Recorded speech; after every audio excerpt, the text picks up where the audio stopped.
Hello everyone. Today I would like to discuss on the topic of contribution of Indian scientists. And to start this topic, first of all, uh, I would like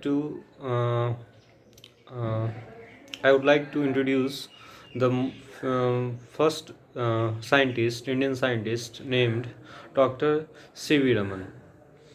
So let's talk about Dr. C.V. Raman. So first of all, we have to understand who was he. From which subject he does belong to. So he was मतलब वो ऐसे scientist थे जो कि physics के teacher थे. Physics के subjects में उन्होंने मतलब अपनी पढ़ाई की थी. और देखिए अब डॉक्टर सी.वी. रमन है, उनका क्या कंट्रीब्यूशन है to science field. Let's we study that, right. So from here let's start.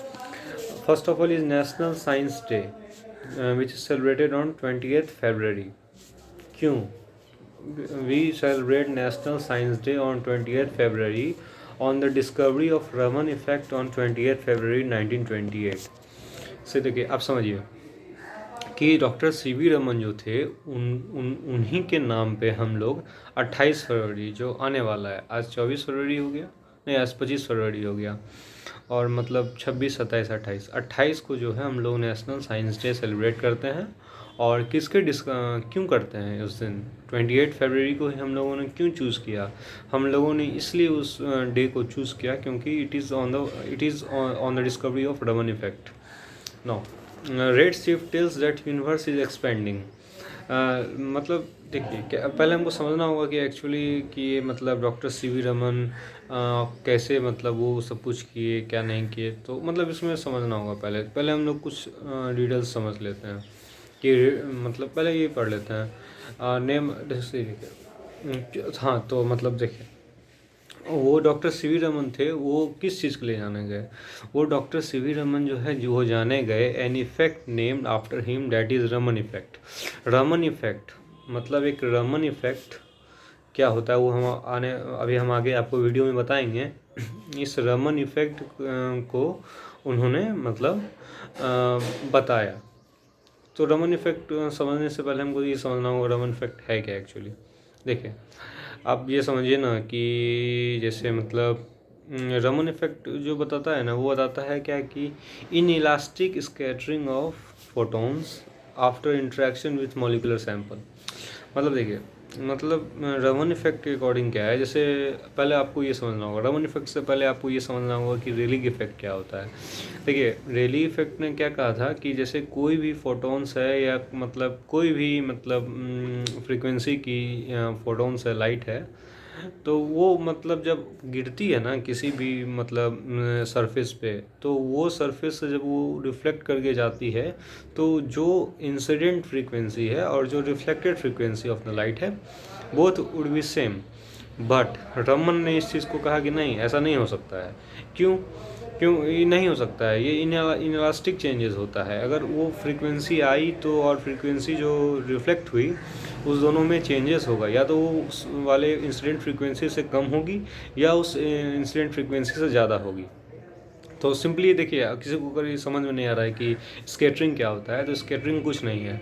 जैसे हम लोग कॉलिजन पढ़े हैं ना कि जैसे कोई चीज़ दो ऑब्जेक्ट टकराता है तो फिर क्या होगा उसका मोशन, ये सिंपली वही स्कैटरिंग है. जो फिज़िकल वर्ल्ड में जिस चीज़ को हम लोग कॉलिजन बोलते हैं उसी को हम ये लाइट में ऑप्टिक्स के फील्ड में हम लोग स्कैटरिंग बोलते हैं, राइट. तो ये हो गया. ये तो आप लोगों को पता ही होगा कि मॉलिक्यूल्स से जब लाइट जाती है, जैसे मॉलिक्यूल्स टू लाइट, जैसे मॉलिक्यूल्स है और वो लाइट को दे तो फ्रीक्वेंसी क्या होगा उसका इंक्रीज़ कर जाएगा क्योंकि उसको एनर्जी मिल गया. फिर लाइट टू मॉलिक्यूल्स मतलब जैसे लाइट से कोई चीज़ आ रही है मॉलिक्यूल्स की तरफ तो क्या होगा कि उसका फ्रीक्वेंसी डिक्रीज़ कर जाएगा. ये हम लोगों ने सुना energy is directly proportional to frequency. वे हम लोगों ने ये जानते हैं, हम लोग ये बात हम लोगों को पता है. किस वजह से पता है हम लोगों को. प्लैंक्स इक्वेशन की वजह से ये चीज़ हम लोग जानते हैं. अब देखिए और ये भी हम लोगों को ईजिली पता चल जाता है. क्यों इसका इंपॉर्टेंस क्या जानते हो. Red shift. रेड शिफ्ट इसलिए इम्पोर्टेंट ना क्योंकि ये हमारा बताता है कि यूनिवर्स जो एक्सपेंड कर रहा है। Light from the distance galaxy changes with respect to frequency, मतलब लाइट जो है ना वो चेंज हो रहा है light from the distance galaxy change मतलब वो लाइट जो है ना वो चेंज हो रहा है। इसका मतलब है कि वो मतलब जो फ्रीक्वेंसी है वो घट रही है, तो वेवलेंथ बढ़ रही है। तो वो जो लाइट की जो फ्रीक्वेंसी घट रही है और ये जो वेवलेंथ बढ़ रही है, इसका यही मतलब हम कह सकते हैं कि मतलब यूनिवर्स क्या हो रहा है, एक्सपेंड हो रहा है। तुम खुद सोचो ना कि किसी चीज़ का फ्रीक्वेंसी घट रहा है और वेवलेंथ बढ़ रहा है, तो मतलब वेवलेंथ कैसे बढ़ेगा जब वो कोई चीज़ एक्सपेंड करेगी। So simply as that that universe is expanding.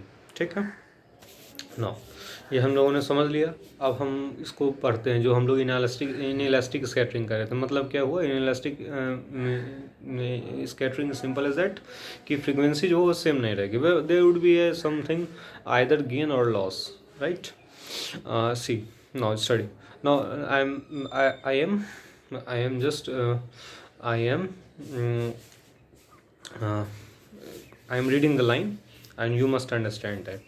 Raman effect is an elastic scattering of photons after interaction with a molecular sample.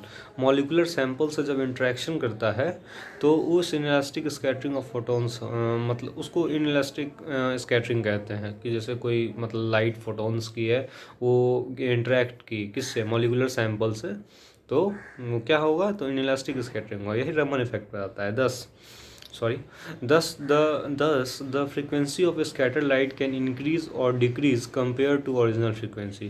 तो मतलब जो ओरिजिनल फ्रीक्वेंसी है उससे क्या होगा कि या तो क्या बोलते हैं स्कैटर्ड लाइट इंक्रीज करेगा और या डिक्रीज करेगा compare to original frequency. Raman effect has applications in spectroscopy. Raman effect has, अब आई थिंक वेट प्लीज